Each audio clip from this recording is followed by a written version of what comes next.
Welcome to the 69th episode of the Jewish Drinking Show. I'm your host, Rabbi Drew Kaplan. I'm very excited to welcome first-time guests, Amanda Weiss and Gabe Snyder, to the show. We're so excited to be here. Thanks for having us. My pleasure. I think actually this is the first time I've had a dual guest on, which is a first for the show. Woohoo! Yeah, woohoo! All right, so for those less familiar with Amanda and Gabe here, Amanda K Weiss is a third-year rabbinical student at Hebrew Union College Jewish Institute of Religion in New York City and serves as the rabbinic intern at Temple Shaaray Tefila in Westchester. A lover of community building, engagement opportunities, and ridiculous puns, Amanda has built her career from a deep passion for making Judaism accessible, relevant, and resonant. Gabe is a third-year cantorial student at the Devi Friedman School of Sacred Music at Hebrew Union College Jewish Institute of Religion. He is in his second year serving as the student cantor of Hevreh of Southern Berkshire in Great Barrington, Massachusetts, not to be confused with the minor Barrington, Massachusetts. So, Man and Gabe, thank you so much for joining. Thank you for having us. My pleasure. The reason they're on the episode here, they're in this conversation. Amanda and Gabe are also the hosts of Drinking and Drashing, another Jewish drinking podcast out there. And there aren't many of us out there yet. And so in any event, it's great to have these fellow Jewish drinking podcasters with us for this episode. So Drinking and Drashing, Torah with a Twist, is a weekly podcast that allows Jews, and I suspect even wannabe Jews, to connect in their own terms and on their own time. So Man and Gabe, I'm very excited to have this because I don't know, there could be others out there, how many other sort of Jewish drinking podcasts there are out there. It's rare, right? It's a rare niche in the Jewish drinking in the Jewish podcasting world, right? We haven't done much research into it. I think for us, when we were looking, there wasn't a ton out there, but also we thought that this would just be certainly a fun way to look at Torah, to look at kind of tradition in a way that certainly had not really been done before. Speaking of Jewish drinking podcasts, Amanda and Gabe, what are you drinking for this episode? I will give a shout out to Oregon Hill Executive Director Andy Gittleson. I am drinking Four Roses Bourbon, which Andy introduced me to when I was working for Oregon Hill. So nice. That is what I have tonight. Very nice. Gabe, what do you have? I don't have a story, but I'm drinking Bowmore 12, nice Isla Scotch. Awesome. All right. So, and I am drinking Glenfiddich 12, which is a Scotch, but not an Isla. But I do like my Islas. So I want to raise a glass and say L'chaim. L'chaim, our tagline. By the way, so for those interested in random trivia, this is the very first time I've ever interacted with Gabe, but not the first time I've ever interacted with Amanda. We go back 8.5 years, almost 9 years, 8 years, when we were both Hillel professionals we met at a Hillel staff conference.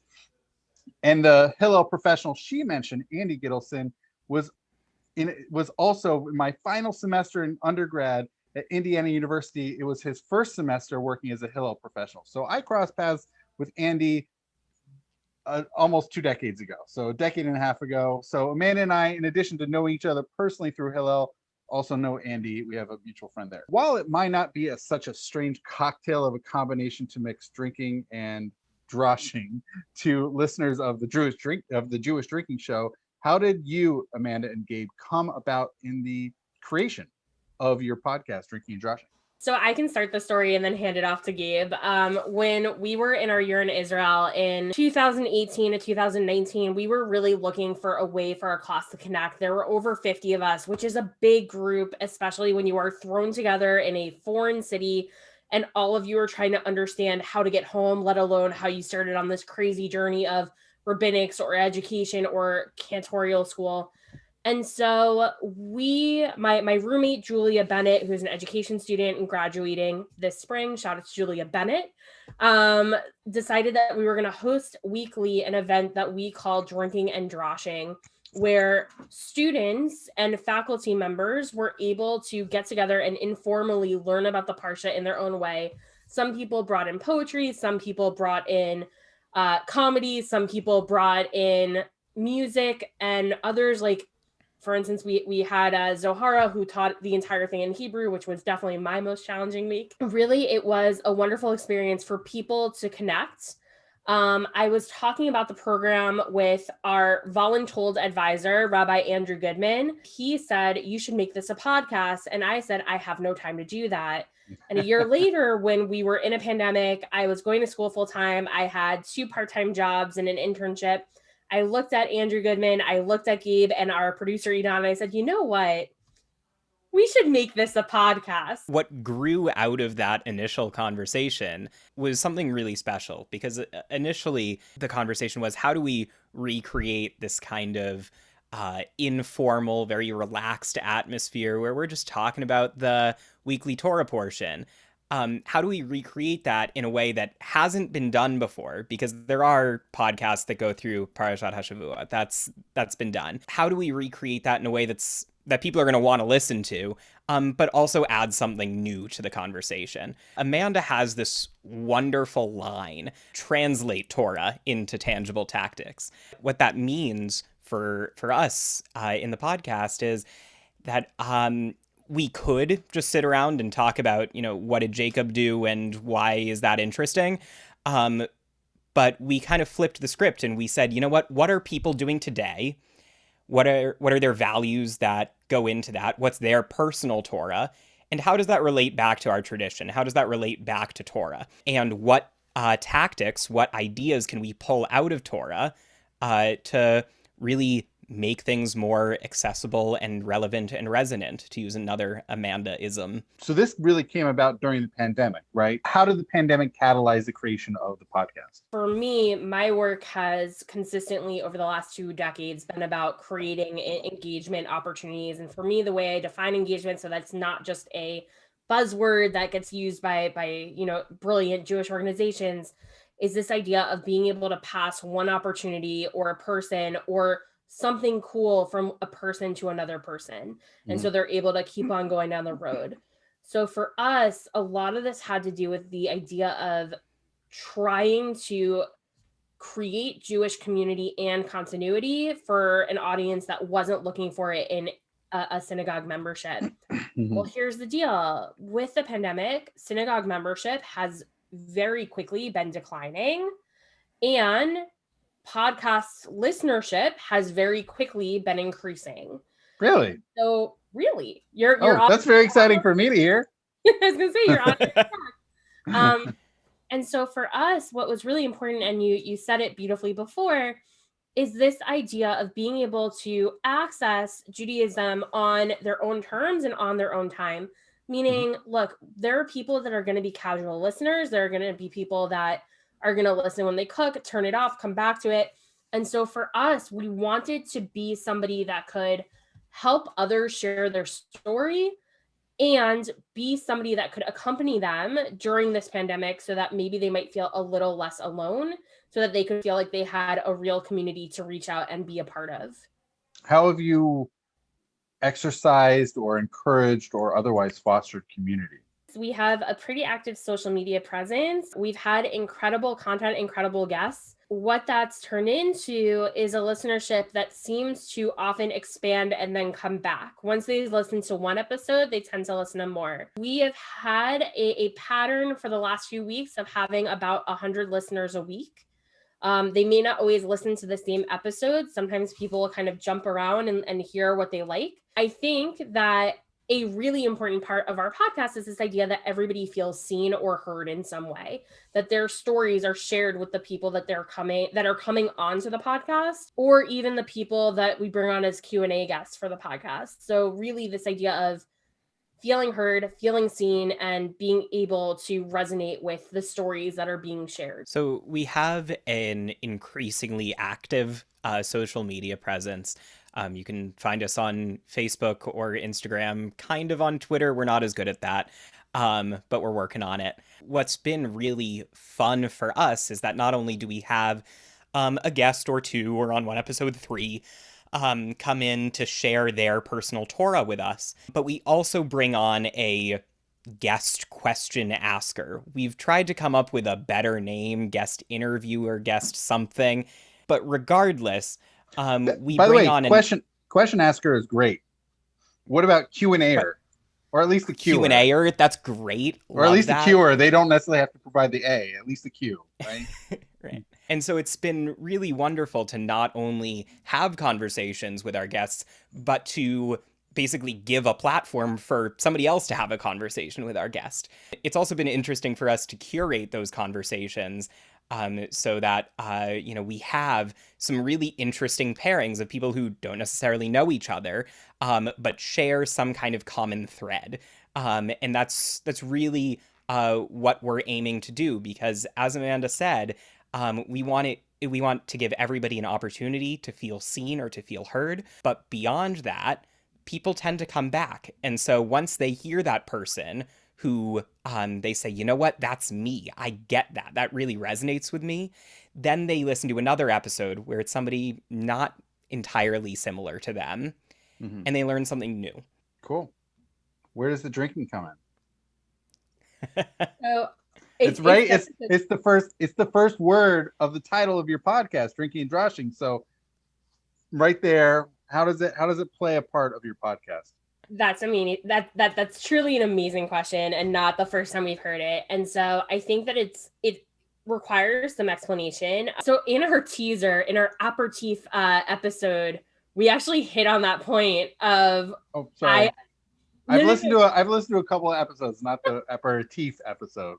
Do not worry. Episode 00. It is a very popular episode. Mostly we think because it is the shortest one. But I do say to Gabe, okay, so we've got the drashing part.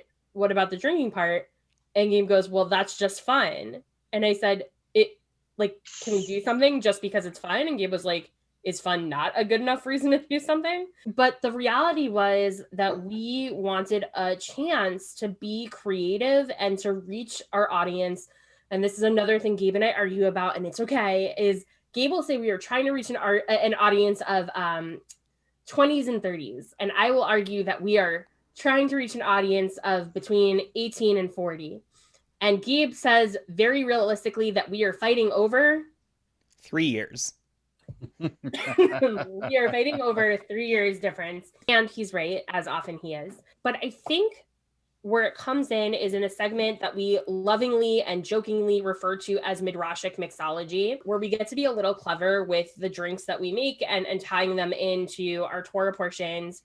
And Gabe has 3 very real rules for what those drinks need to be and what the recipes for those drinks need to be, in order to make it as inclusive as possible. Okay. And so what are the rules? Yeah. So sorry, I'm just laughing about never mind. So the 3 things: every drink has to be creative, it has to be delicious, and there has to be an analogous non-alcoholic version of the drink. And the reason we do that is that we want to be accessible to all people. We also want to make it clear that there are a lot of different ways to experience Judaism and to experience Torah. There are also a lot of different ways that people experience alcohol, and there are a lot of different ways that people experience that kind of culture. For some people, it's a big negative, and it's something that can turn them off. And that was something we really wanted to avoid. We wanted to make sure we gave voice to that entire spectrum. So, rather than simply cut it off and say, you know what, here's the drink this week, we always make sure that there's something that is equally creative and delicious for our alcohol-free listeners. I'm curious also, has there been any pushback? I don't know about criticism, but at least concerns thrown your way about throwing drinking as the very first word, or even having it anywhere in your title, for those who might be struggling with this, struggling with alcohol. Have you heard anything come your way? It was a conversation pretty early on before we started the podcast. I have to tell you, the very first day I announced September 2019, I put it out there on Facebook. I bought jewishdrink.com. I'm going to start this. Like, I had multiple comments populating that Facebook post. What about alcoholism? What about alcohol abuse? The very first thing I created a page for alcoholism resources. And so, yeah, I mean, I think certainly anybody listening out there who wants to create another Jewish drinking podcast, may there be many, I think they're going to have to contend with issue like concerns. Like people absolutely, I think you'll definitely confirm this. There will be voices of concern when you say drinking, and people are like, well, what about the other side of the coin, right? I think that's true. And, as much as it is a concern, I think it's also a really wonderful thing that that's something we're thinking about and we're talking about. Alcoholism and alcohol addiction, and addiction in general, are really stigmatized in society in general, but also particularly in the Jewish community. There's a really pervasive thought that Jews don't get addicted, that's not a thing that happens to us. And that's just not true. The fact that people are sensitive to that issue, the fact that people are saying, this kind of rubs me the wrong way, I actually think is a really wonderful thing, because it means we're going in the right direction. It means we're coming out of the shadows on some of those issues. That's a great way to see it, as a blessing. And also, I'm going to throw it out there. I think the start that we hopefully, I don't know if we've created, if there are other Jewish drinking podcasts out there I'm just not aware of, but I'm going to keep planting seeds about this for the many more that I hope to see pop up. I'm dead serious about that. I think one of the great opportunities that these provide really is an opportunity to talk about alcoholism, to talk about alcohol abuse, because as you mentioned, it is really put in a place where it is kind of taboo, and yet having these platforms offers an opportunity to think about it and really share resources, right? I just want to throw this out there. I hope it's okay to put in a plug for Absolutely. What good is a podcast if not for plugs? So I just pulled it up, and I will let him know that I did this after. Our podcast, you talked about whether or not we're reaching non-Jewish listeners, and we are. And someone I went to high school with created an app, which is a phenomenal app, and it's called Pocket Rehab, which for those of us who are in love with things called like Pocket Torah, maybe, it's an easy remembrance of Pocket Rehab. And it is put together so that there can be a community of people that can be together in an app, have a community, rethink about stigmatism and try to reduce the stigmatism around it. I think that these types of things are really important. And I did notice when we went to your website that you did have this beautiful area for resources for people to look at, which I love. It's kind of like when the lottery has the Gambling Anonymous things on their website. I think that anytime that Jews or anybody have the opportunity to engage in something that is really pleasant, there's always the equal opportunity and danger of us going overboard.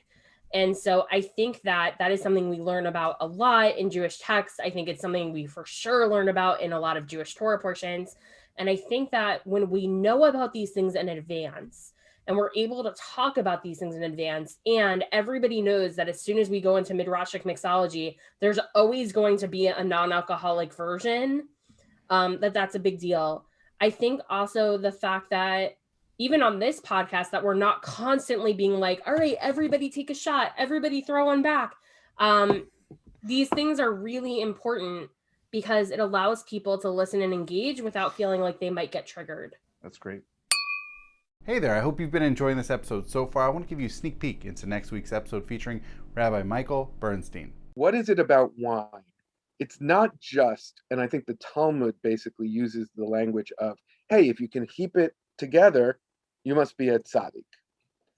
But it's the same, it's like you either lose control, you lose less control, or you're a tzaddik, you're a righteous person, you're a sage, you're as smart as the Sanhedrin, and you lose no control. I hope you enjoyed that sneak peek into next week's episode, and I hope you come back and watch it and listen to it. Now back to our episode.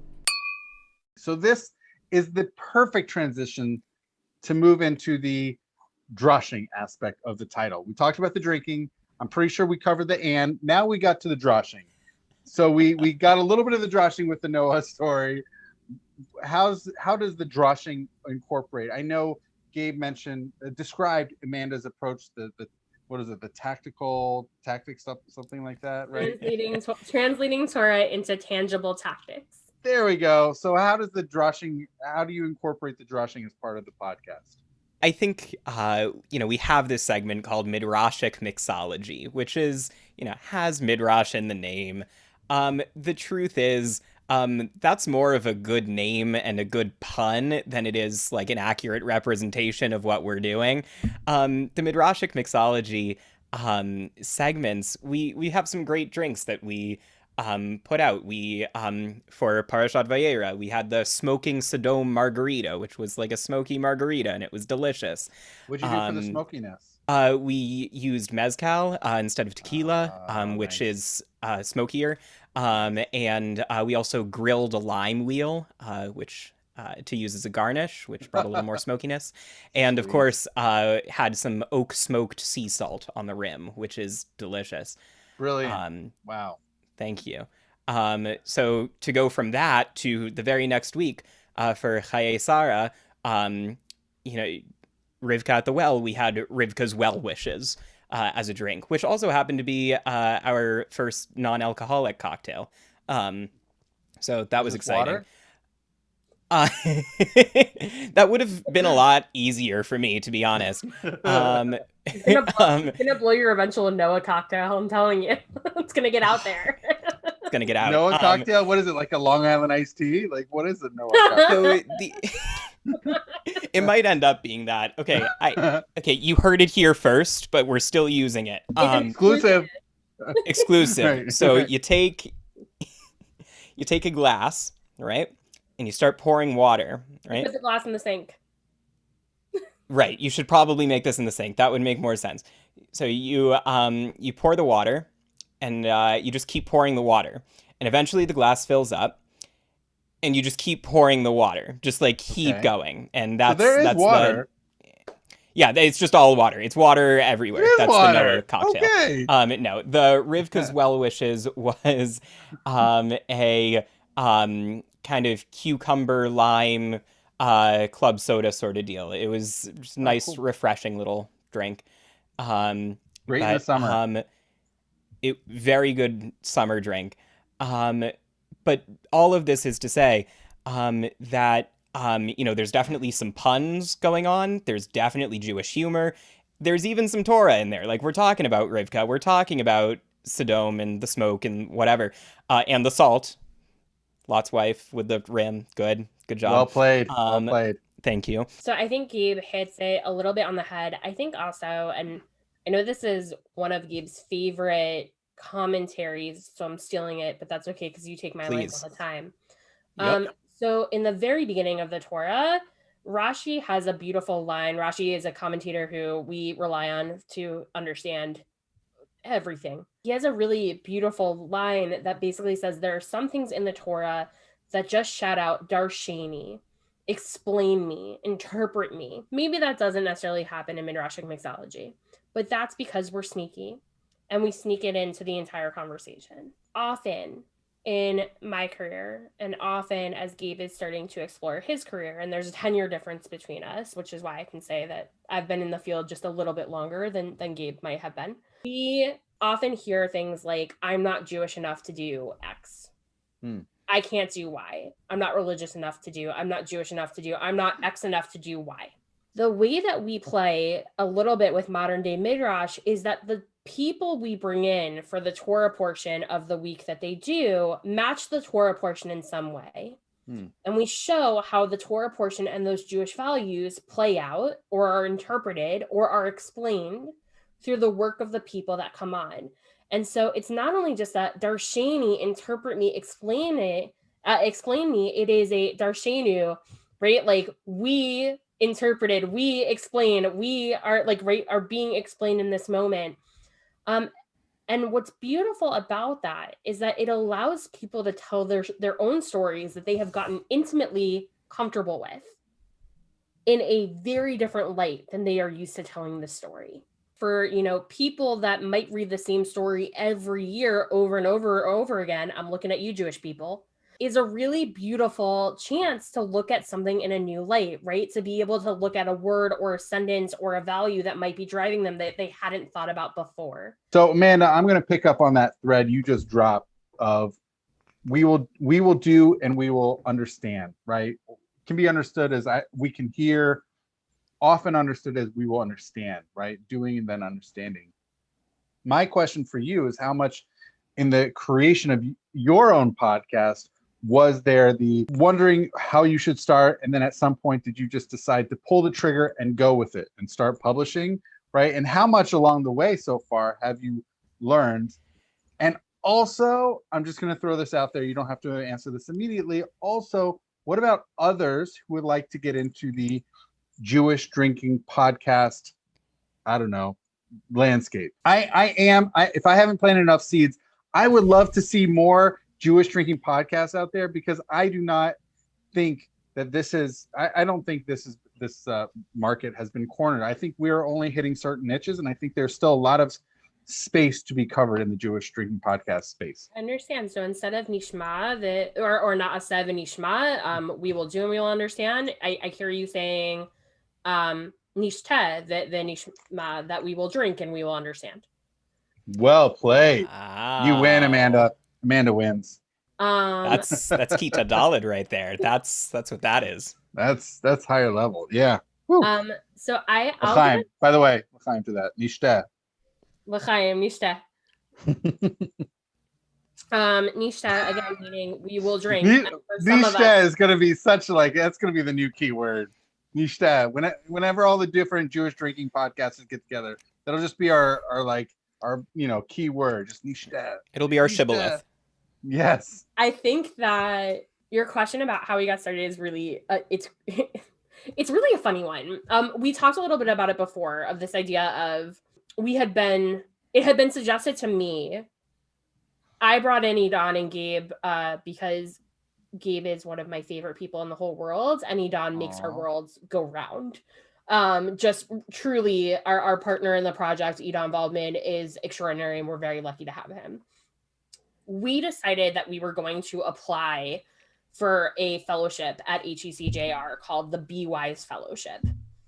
And we put it out there for funding, and we put it out there, for support. And we kind of get to be in this mastermind once a month that lets us work out some of the kinks, some of the issues that we're having. And they took too long to get back to us. So we decided that we were just going to start recording episodes because we wanted to. And you would think that we would start with, I don't know, the first Torah portion in the series, right? You think we'd start with Bereshit. We didn't. We decided that we really, really were strongly interested in everybody being able to have their voice heard, and that's how we wanted to start our podcast. And so the very first episode that we started with was Gabe. Was Lech Lecha with Rabbi Michael Namath from the Religious Action Center. And we talked about the election, which was the next week, 2 weeks later. And so we were able to start our podcast really jumping in the deep end in terms of content, talking about an election that was incredibly contested and incredibly important. As our first episode, we didn't start slow. And one of the wonderful things about basing our podcast around Parashat HaShavua is that we are kind of mandated a schedule. Every week there's a new Torah portion, and we just got to go along with what happens. We kind of jumped right in. We've certainly learned a lot along the way. I think what's been so helpful, and Amanda touched on this, but I'm going to reiterate it because it's so important. Our producer, Idan Waldman, is just a wonderful human being. He's a wonderful friend to both of us, but also he's a wonderful sound editor. He understands technology better than Amanda and I do combined. And he's just been a wealth of information and really help. We wouldn't have gotten where we are without his help. you asked, what do people do if they want to start this new Jewish drinking podcast? Because we need more of those. I want to put in another plug for anchor.fm. It's a really excellent service that's free for people to use, that really has integrated tools to start your own podcast. And it's been incredible to see from our Anchor dashboard, our podcast going out to all of these different streaming services, including Spotify and Apple Podcasts and all sorts of places. And so without that service, or with that service, I should say, we've now been heard in 35 states and like 15 countries. And so just the ability to project our voices like that, and more importantly, the voices of others. So that's my answer is find a friend who understands computers and find anchor.fm. Edan sounds like he's getting a lot of props. So does he do this professionally? Can people hit him up? No, people cannot hit him up. That would have been an amazing plug for Edan. All right. Edan's gonna be so mad at us. No, no, actually, I think he'd be grateful. The answer is yes. Edan does do this professionally. So to be fair, he does get paid to do this professionally. He works with a lot of Jewish organizations right now, including HUCJR. He also does video editing, which is extraordinary.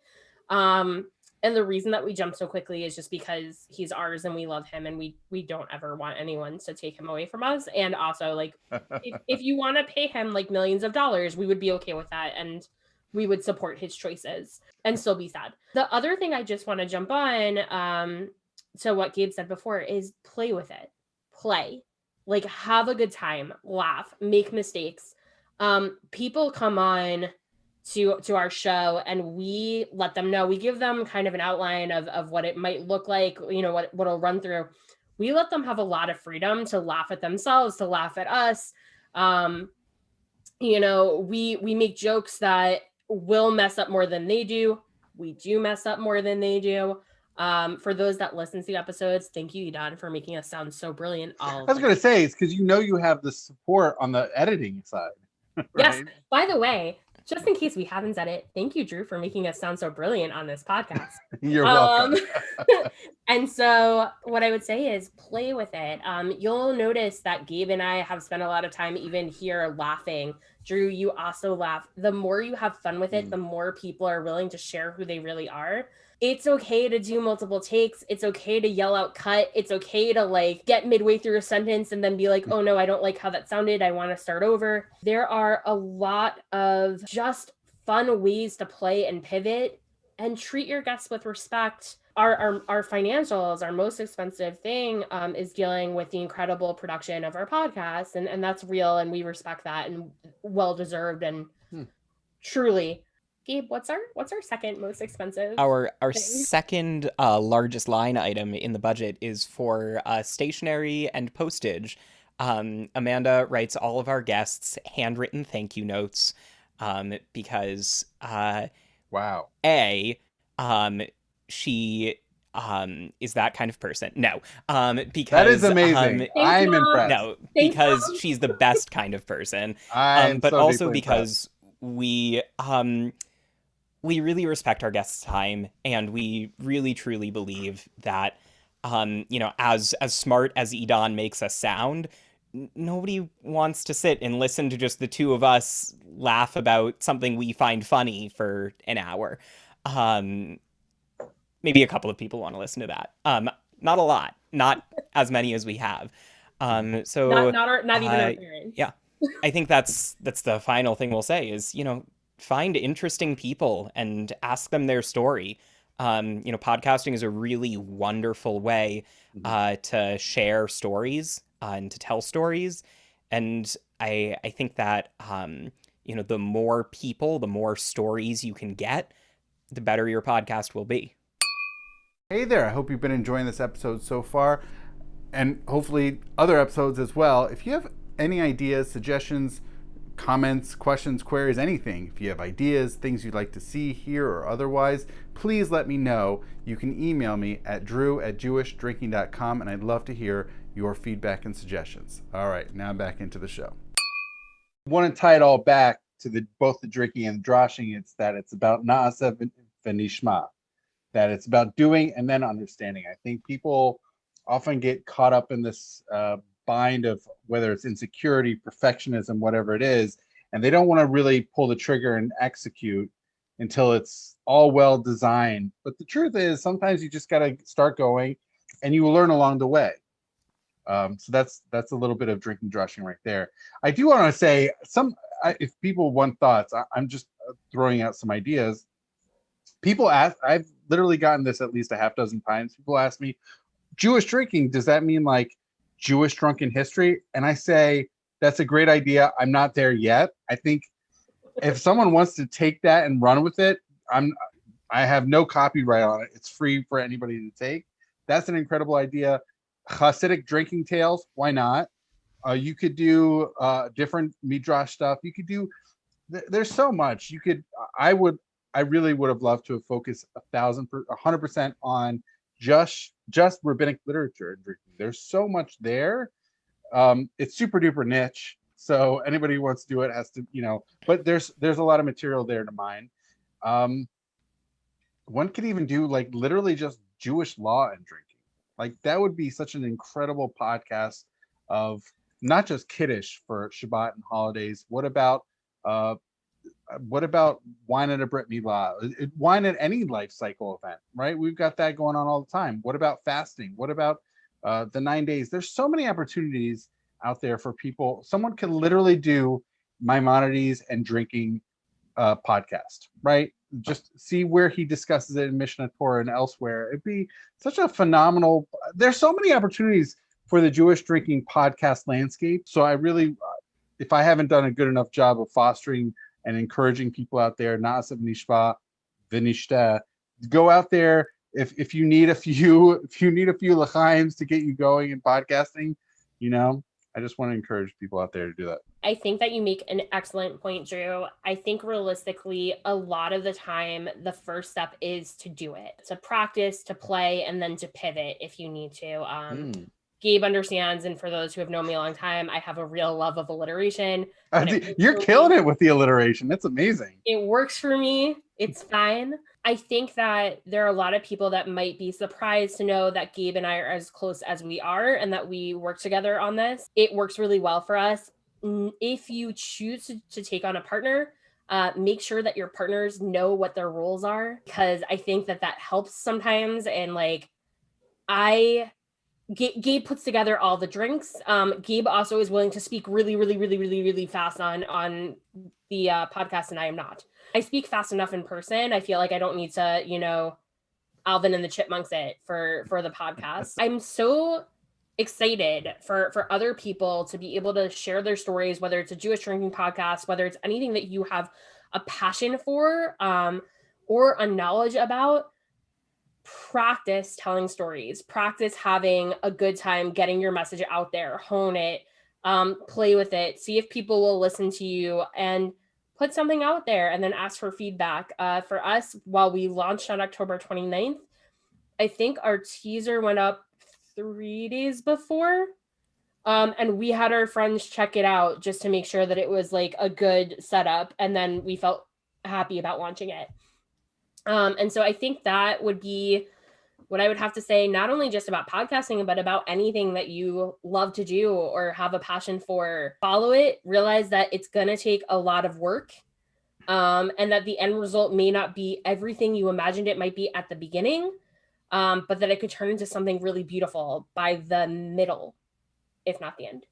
I also just want to reiterate that even though this really did come about for us, starting our podcast really came about during the pandemic and during, quarantine times.